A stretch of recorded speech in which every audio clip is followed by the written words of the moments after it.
Hi, welcome to Arata Fashion Institute. This is Arata speaking, the home of DIY, anything fashion, sewing, and design. This is your best place.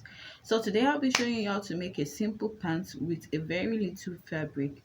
I have 2 yards of fabric in width, then I have a length of 37. The length that I'm working with for my trouser is 38 inches. So here I have 35. I'll be deducting 3 inches from this 35, from the 38 inches which I will use for my band. Then for the lower part of my trouser is going to be straight. Therefore, I'll be using a turnover. I'll be turning my trouser. I'll be turning it over with the same fabric.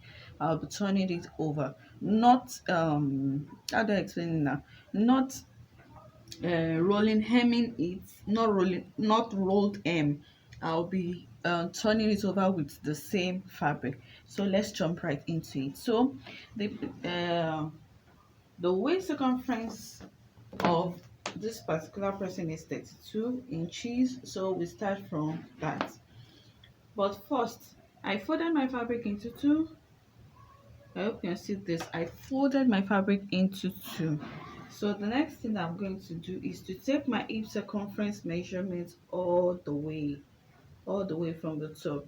Then first thing first, create another origin line where you start your measurement from. The reason is because it makes your work more easier, and you will be able to know where you're starting your measurement from. So for me, I have a waist of 39 inches. So I'll be dividing my 39 inches. I usually fold I use my tape in folding so that it will be more easier. There are some points that will be on the decimal that can only be gotten directly from tape, but is not when you use your calculator, is not located on on your sorry on your tape measure. So this is 9.7. I'll be marking my 9.7 right here. Remember, I'll be leaving 1 inch, 1 inch. Then from that 1 inch, I'm going to be taking my 9.7 inches. I'll be taking my 9.7 inches. So also the next thing to do after this is to get your your crouch length. For me, the crouch length I'll be using to get a crouch length, if you have a customer that you didn't measure their crouch length, the simpler way to do it is to divide your hip circumference measurement, divide it by 4. Whatever you get, you add 1.5 inches to hit, so thereby getting your crouch measurement. Mine is 7.8 inches and I have 9.7, so I'll be adding 1.5 inches to my 9.7. So this is my 9.7 here. I'll be adding 1 inches. I'll be adding 1.5 inches, sorry, 1.5 inches, 1, 2, 3, 4, 5. So this is where my crouch length stops. So I'll create a line to connect it this way. It's so easy and simple if you follow this particular pattern. Then the next thing I'm going to be measuring, the measurement I'll be taking is my thigh measurement. If you do not measure your thigh measurement, you do not take your thigh measurement, your outfit won't fit. Your outfit won't fit. So the next thing I'm going to do is to take my thigh measurement. My thigh measurement is 25 inches. So dividing my thigh measurement into two, I have 12.5. 12.5. So I'll be inputting it after the crouch length that I did. So this is where my crouch length is. Remember, I took 1 inches here. This is where my crouch length is. So to connect the curve, you can either use your French curve, your curve tool, or you can use your free hand also. I'll be measuring 1 inches upwards out in a diagonal manner, not in a straight manner, in a diagonal manner. Then I'll be connecting it this way. I hope you can see what I'm doing. Connect it this way. So the next thing, remember this particular trouser that I'm making is a straight trouser, not really penciled out, a straight trouser. So the next thing is to locate where my knee is and take the circumference measurement of where my knee is. But before then, there is something we call crease or gator in every particular dress. And also to avoid your front panel, the front panel of your trouser moving towards the front or moving excessively towards the back, you have to do this. So find the midpoint on that your tie, the tie line that I just measured. Find the midpoint. Remember mine is 12.5 inches. I will divide it into two just to find the midpoint, so that all our measurements will be distributed evenly. So here I've marked the midpoint. As you can see, so that when we start distributing our nail and our ankle area, it will be easier. That's the reason for that. I hope you are getting it, you're flowing with me. So the next thing is to decide where my ankle is either you measure it directly from your customer, or better still divide the total length of the trouser by 2. When you divide it by 2, you'll be able to get where your nail line is. So here I'll be using 20.5 for where my nail line is located. Then I'll be squaring my line out. I'll be squaring my lines out this way, so that it will be easy for me to distribute my measurements, the circumference measurements that I will be making use of. I hope I'm not complicating matters. So after going through that, I'll be distributing my nail line measurements. My nail circumference is 17 inches. I'll divide it by 2, whatever I get. Then what I'm doing right now is just to bring down my line, squaring out my line, so that I'll be able to distribute the measurement properly. So I have 17 inches for my my nail circumference. Then I will be dividing it by 2.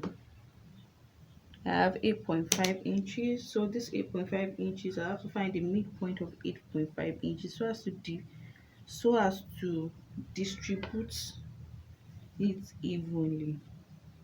So as you can see, 4.2 is the half of it.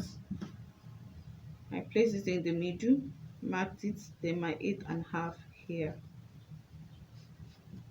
I hope you are getting it to this point. And for my ankle, you can decide the circumference of how tight you want it to be or how loose you want your ankle to be. Just put in mind if it's you have to put in mind if it's a straight trouser, a pencil trouser. That will determine what you will use. So here I'll be making use of 12 inches. 12 inches divided by 2 is 6. So 6 divided by 2, just to distribute what I'm doing, to distribute my ankle area. So what I just did is to place the 3 in the middle like this, mark it here, mark the 3 inches here, and mark the 6 inches here. Remember, the reason we are doing this is to distribute our measurements properly. So Let's go back to our waist. Remember I said I used my hip circumference to start up my line. So here I'm going to take my waist circumference. My waist circumference divided by 4. So here I have 32 inches as my waist circumference. So I'll be marking 8 inches from the crouch line. This is the 8 inches. I'll be using that. I'll be making use of that. So I'll be adding 1 inches or 1.5 inches here. So this is done. On my hip measurement, my hip line, which is 8 inches, I'll be making use of 8 inches. It differs from an individual, but mine I'm using 8 inches. Remember, my hip measurement, my hip circumference is 9.7 inches. So then I'll be adding 0.5 to 0.7 inches seam allowance. I don't really need much allowance here.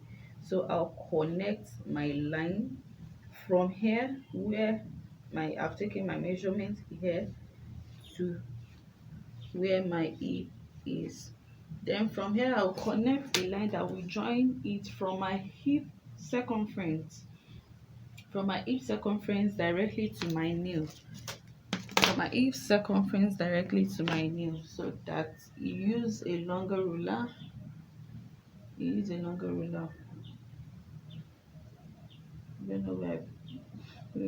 where my long ruler is. This little munchkins have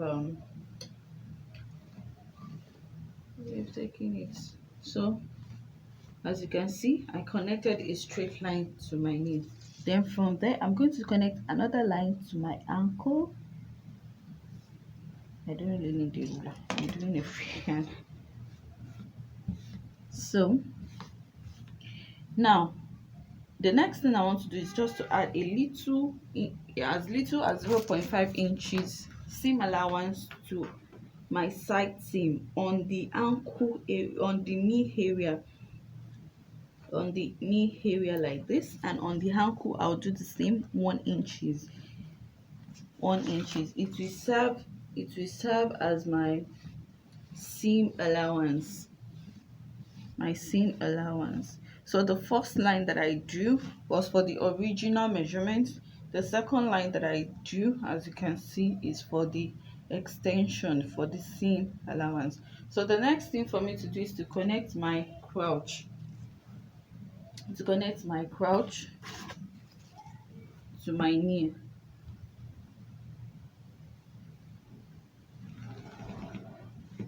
As you can see, I connected my crouch to my knee, and from my knee I'm going to connect to my ankle.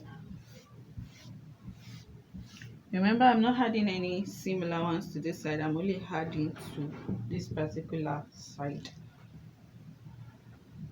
So make sure your curve area are well cut and done properly. So now we are good to go. For our front piece, I will have to cut this out and show you what's next.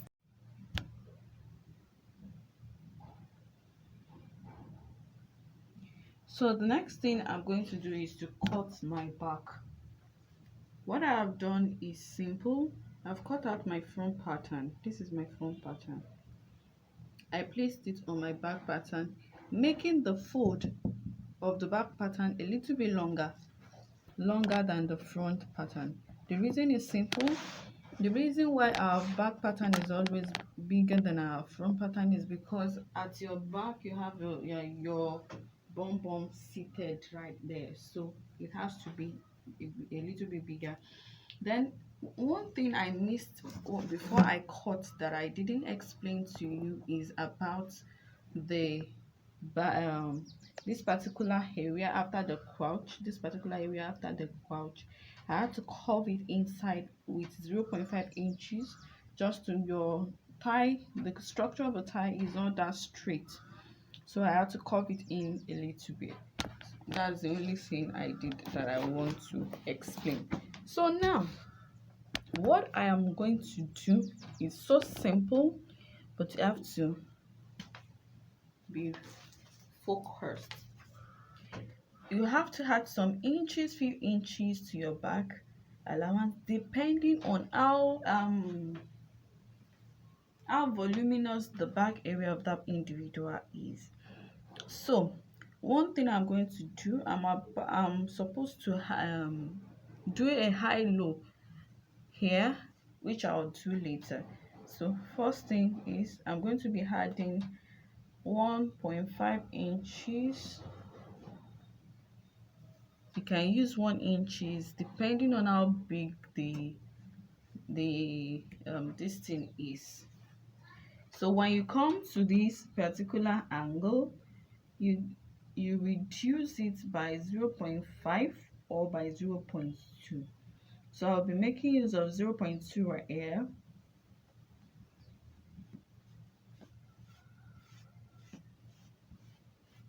As you can see, I connected my line.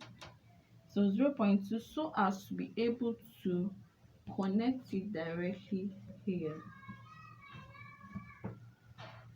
I hope you get what I did. That particular place has to go inwards. Reason is so that it will fit properly at your crotch area. It won't be going into places you don't want it to go into. So for our back measurements, for the tie line, the front tie line, remember we didn't have any seam allowance for the front. So here I'll be adding 1 inches all the way down. 1 inches all the way down. The reason for the 1 inches is just to create another seam allowance so that they will be balanced. And it's important for you to note, it's better to have excess fabric that can be trimmed off than to be short on the fabric, thereby you won't be able to fit into your outfit.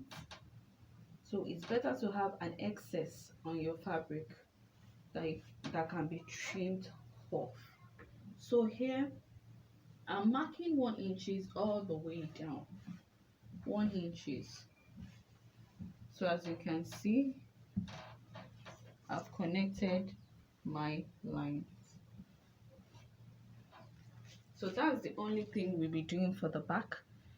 Adding allowance that we give room for your buttocks or your bum bum, that way, whatever you want to call it. So on this particular, the other side, which will be our side seam, you don't really need anything here. Remember, we've already had a seam allowance to the front, so it will also reflect on the back because we'll be cutting on that same allowance that we already did. So cutting the trouser is so easy but can be very technical if you do not follow how it should be. Then also, when you're making your own trouser, please, I don't have excess fabric at the top which I need, so you measure 0.5 inches this way. Where's my chalk?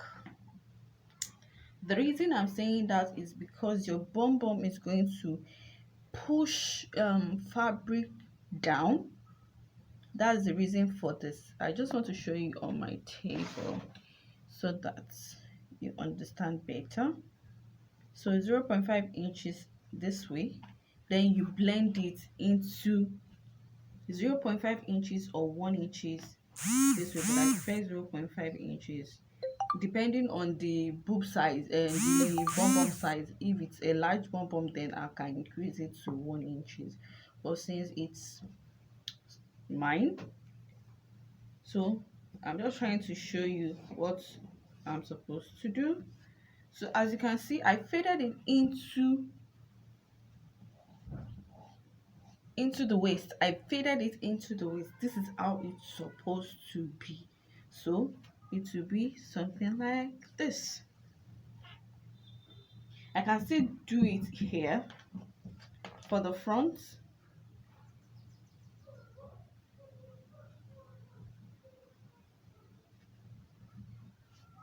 So this is what I'm saying. For the front, I don't need it for the front, but for the back, I need it for the back. You get? So because the bum bum is going to sit at the back, you need an excess fabric here.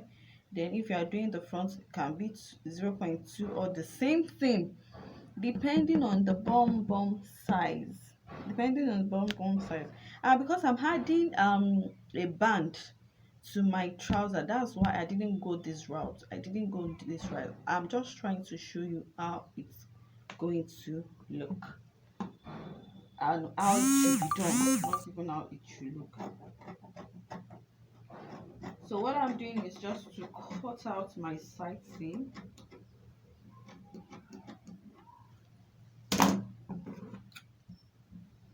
I'm cutting out my side seam.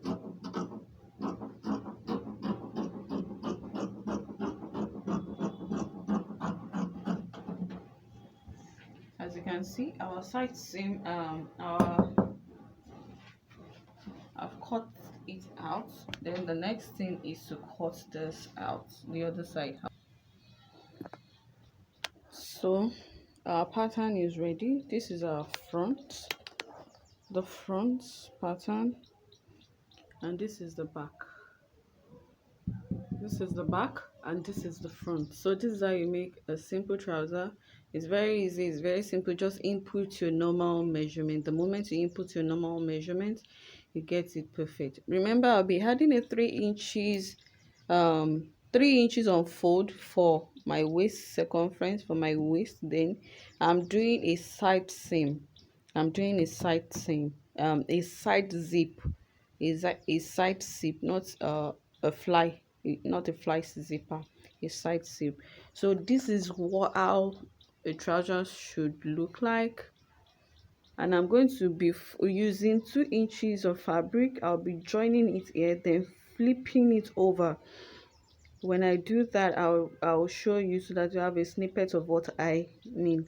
So this is how you make your simple trouser. It's so simple, easy, and straightforward. Please, if you do not, if you have not subscribed, please subscribe to our channel so that you'll be updated whenever you subscribe. Then you click on the notification bell so that whenever we post a new video, you'll be the first to know and to learn. It's very simple. Have a beautiful day. Trouser on the fleek, y'all.